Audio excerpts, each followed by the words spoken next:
जय हिंद साथियों, मैं Priya Jha. Hope you all are preparing well for upcoming exams. और अगर नहीं कर रहे हैं तो आप करने में लग जाइए, क्योंकि हार्डली आपके पास 2 मंथ का टाइम है। अगर हम मानते हैं कि जो डेट हमें बताई गई है पेपर्स के थ्रू, अगर उस डेट का एग्ज़ाम कंडक्ट करा लिया जाता है तो लास्ट के 15 डेज तो आपके बिल्कुल रिवीजन के ही होंगे उसमें। तो अभी जो ये 1.5 महीने का समय है, इसको आपको बहुत स्ट्रैटेजिकली मैनर में इस्तेमाल करना है। तो चलिए इस वीडियो में मैं बात करूँगी आपसे प्रैक्टिस सेट के बारे में, क्योंकि अब हार्डली आपके पास जो है 2 मंथ का टाइम है, जिससे 15 दिन आपके रिवीजन में जाएंगे। अब इस 1.5 महीने में क्या है, आपको प्रैक्टिस सेट भी है। पढ़ाई के साथ साथ अब आप प्रैक्टिस सेट भी बनाना शुरू कर दीजिए। जिन्होंने अभी तक प्रैक्टिस सेट नहीं बनाया है, अब आप प्रैक्टिस सेट पे आइए, ठीक है। तो प्रैक्टिस सेट देखिए, आपको ऑनलाइन भी अवेलेबल है, ऑफलाइन भी अवेलेबल है। चलिए पहले मैं बात करती हूँ ऑफलाइन में मैंने कौन से टेस्ट दिए थे और कौन से टेस्ट जो है ज़्यादातर बच्चे बताते हैं कि अच्छे प्रैक्टिस सेट अच्छे आते हैं मार्केट में। तो उनमें से 2 प्रैक्टिस सेट जो है काफ़ी जो है बच्चों के बीच में पसंद किया जाता है। वो एक एडुटेरिया का है, दूसरा प्लेटफॉर्म का है, ठीक है। आप ऑफलाइन में इनके टेस्ट लगाइए। ऑनलाइन की बात आती है तो ऑनलाइन में क्या है कि आप बहुत सारे प्लेटफॉर्म्स ऐसे हैं टेलीग्राम चैनल पे, जहाँ पे आप फ्री में भी टेस्ट दे सकते हैं। देखिए, जहाँ पे आपको फ्री में टेस्ट मिल रहा है, आप उस चीज़ का पूरा यूटिलाइजेशन करिए, क्योंकि कहीं आपके पैसे नहीं लग रहे हैं और आपको बेनिफिट मिल रहा है, तो आपको उस चीज़ को यूटिलाइज करना चाहिए। जैसे मैं आपको बताती हूँ, एडुटेरिया का टेलीग्राम चैनल है, ठीक है। आप बैक चले जाइए। हमारे टाइम पे क्या था, जब मेंस का एग्ज़ाम होने वाला था, उससे 1-2 महीने पहले ही सर ने जो है सब्जेक्ट वाइज और उसमें टॉपिक वाइज जो है वो टेस्ट चलाया था उन्होंने गूगल फॉर्मेट में, ठीक है। टॉपिक जैसे होता था, कुछ टॉपिक से जैसे उन्होंने यूट्यूब पे पढ़ाया हुआ है, ठीक है, वो टॉपिक बता देते थे और नेक्स्ट दिन क्या होता था, उस टॉपिक से टेस्ट होता था आपका, ठीक है। तो आपको क्या करना है, आप बैक चले जाइएगा टेलीग्राम चैनल पे एडुटेरिया के, और वहाँ जाकर के आप वो सब टेस्ट दे दीजिए, ठीक है। वो सब फ्री में अवेलेबल है, मे बी अभी भी अवेलेबल होंगे ही वो सारे। उसके बाद आप देखिए, अड्डा का 24 टीम का चैनल है, आप उसमें देखिए, उस पर फ्री चैनल पे जाइए। फ्री चैनल पे भी बहुत सारे टेस्ट आपको अवेलेबल हैं बिहार एसआई के, आप उन्हें दीजिए। सिविल्स अड्डा, वहाँ पे भी आपको फ्री जो है टेस्ट मिल जाएंगे, आप उन्हें दीजिए। हमारे टाइम पे उन्होंने एनसीईआरटी का भी फ्री टेस्ट जो है चलाया था। तो बहुत देखिए, हमारे टाइम पे बहुत सारे ही फ्री टेस्ट चले हैं, जिसका काफ़ी यूटिलाइज जो है मैंने किया है और बहुत लोगों ने किया है, जिसका काफ़ी फ़ायदा हुआ है। तो ऑनलाइन में क्या है कि बहुत सारी चीज़ें आपको फ्री में भी अवेलेबल है, एटलीस्ट उनका फ़ायदा ज़रूर उठाइए। और बाकी आप अगर कहीं पेड ज्वाइन कर रखा है आपने, तो वो अच्छी बात है, आप करिए, उसे भी करिए, और जो फ्री में अवेलेबल है हो सके तो उनका भी बेनिफिट उठाने का कोशिश करिए। अब मैं बात करती हूँ कि कुछ मतलब इंग्लिश मीडियम में बहुत सारी प्रॉब्लम्स है इंग्लिश मीडियम वाले स्टूडेंट्स को, कि जो है टेस्ट हिंदी में देने में परेशानी आती है। देखिए, अब समय नहीं रह गया ये हिंदी और इंग्लिश सोचने के लिए। ऐसा नहीं है कि आपको बिल्कुल कुछ भी नहीं समझ में आएगा, यही होगा ना, 2-4-10 नंबर कम आ जाएंगे आपके, 2-4 क्वेश्चन गलत हो जाएंगे, 5 क्वेश्चन गलत हो जाएंगे हिंदी इंग्लिश समझने की वजह से। कोई बात नहीं, लेट इट बी। बट जो चीज़ें समझ में आ रही है उन्हें तो बना लीजिए आप, क्योंकि इतने अच्छे प्रैक्टिस सेट जो है, जो हिंदी में अवेलेबल है, इंग्लिश में नहीं है। तो कहीं ना कहीं हमें क्या है, कॉम्प्रोमाइज़ करके चलना पड़ता है, ठीक है।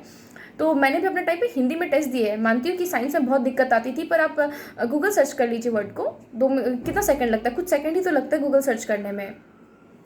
और ऐसा एक है ग्रेडअप, ठीक है ना।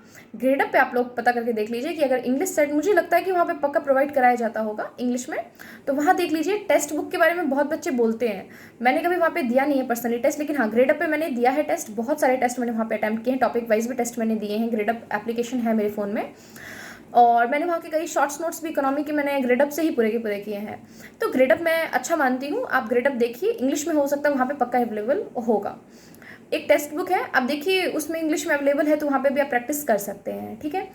और रही बात अब फ्री जो आपको मिल रहा है, फ्री चीज़ों का जो है प्रॉपर यूटिलाइजेशन करिए। देखिए, बहुत बेनिफिट मिलने वाला है इसका आपको। और जैसे ऑफलाइन टेस्ट देते हैं चाहे आप ऑनलाइन टेस्ट देते हैं, ठीक है, अपनी ईमानदारी मेंटेन करिए वहाँ पर। ऑनलाइन टेस्ट देते वक्त हमारे टाइम पे क्या होता था, कई मैसेजेस आते रहते थे कि सर 100 आउट ऑफ 95 कैसे कोई ला सकता है, 100 आउट ऑफ 96 97 ऐसे कैसे आ सकते हैं। तो देखिए, होता है, इतने तो नहीं आते हैं किसी के भी, मेरे भी इतने रेंज में कभी भी नहीं आए, मतलब 85 तक तो कभी गए ही नहीं है।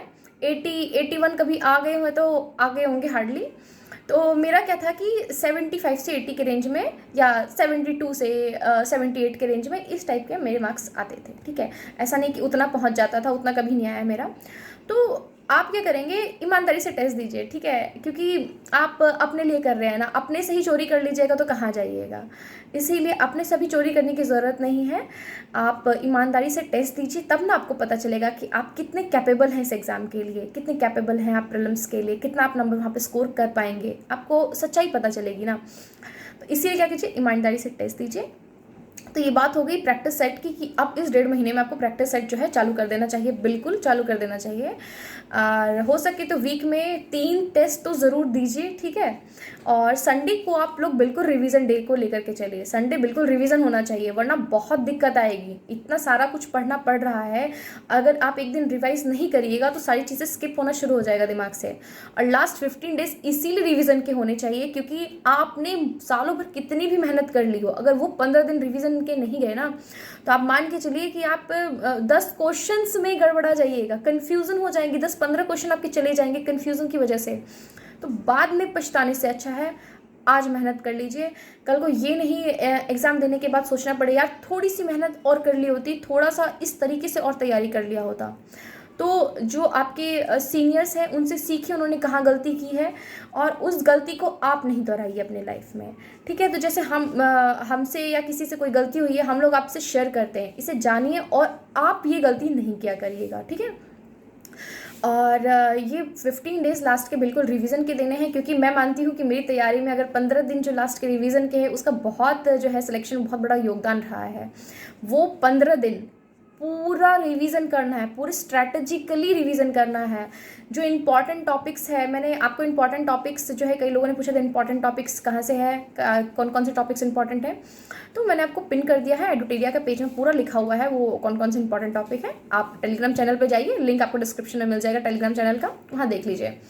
और हाँ, जिन स्टूडेंट्स के स्कोर नहीं बढ़ रहे हैं, ठीक है, मार्क्स नहीं ज़्यादा आ रहे हैं, तो क्या कमी है कि आपके मार्क्स नहीं बढ़ रहे हैं और कैसे आप मार्क्स इंप्रूव कर सकते हैं, तो उस पर वीडियो ऑलरेडी अवेलेबल है, लिंक आपको डिस्क्रिप्शन में मिल जाएगा। आप उस वीडियो को देखिए और मार्क्स पे काम करना शुरू कर दीजिए। अब ये 1.5 महीने जो है आप बहुत जो है मतलब एक कहते हैं ना कि प्रॉपर तरीके से इसे यूटिलाइज करना है आपको, इसमें पढ़ना भी है, प्रैक्टिस सेट भी बनाना है, अपने मार्क्स इंप्रूवमेंट पे भी ध्यान देना है, और 15 दिन आपके सिर्फ और सिर्फ रिवीजन में जाएंगे।